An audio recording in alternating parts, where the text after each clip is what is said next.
共你初初相識那日暖洋洋，同去看斑馬與大笨象，大樹下有抱白綿羊，聽鸚鵡的歌唱，共你彼此欣賞快樂，我倆共嘗，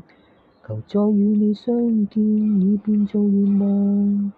漫步驟雨下淡然盡望，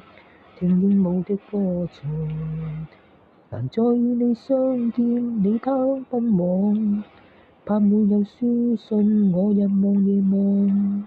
身邊的知己都這樣講，姊妹心淒愴，我的心真的充滿淒愴。自你遷居他鄉已經過了半載，如你有興趣，我對你講一下近況。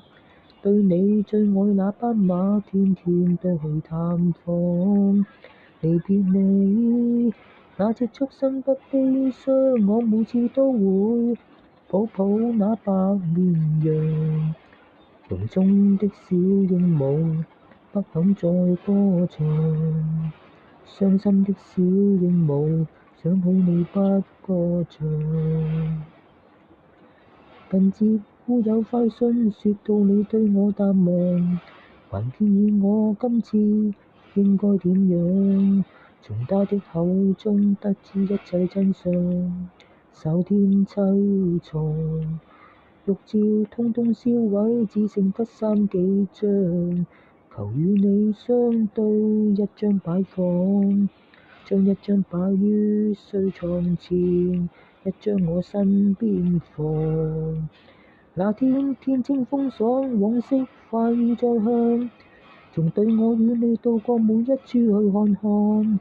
看你最愛那斑馬，今天可會悲傷？無奈那隻畜生不悲傷，我要再緊抱你抱過那白綿羊。籠中的小鸚鵡今天也不肯唱，傷心的小鸚鵡今生再不歌唱。那天天清風爽，往昔快意再向，從對我與你到過每一處去看看，看你最愛那斑馬，今天可會悲傷？無奈那隻畜生不悲傷，我每次都會你抱過那白綿羊，籠中的小鸚鵡。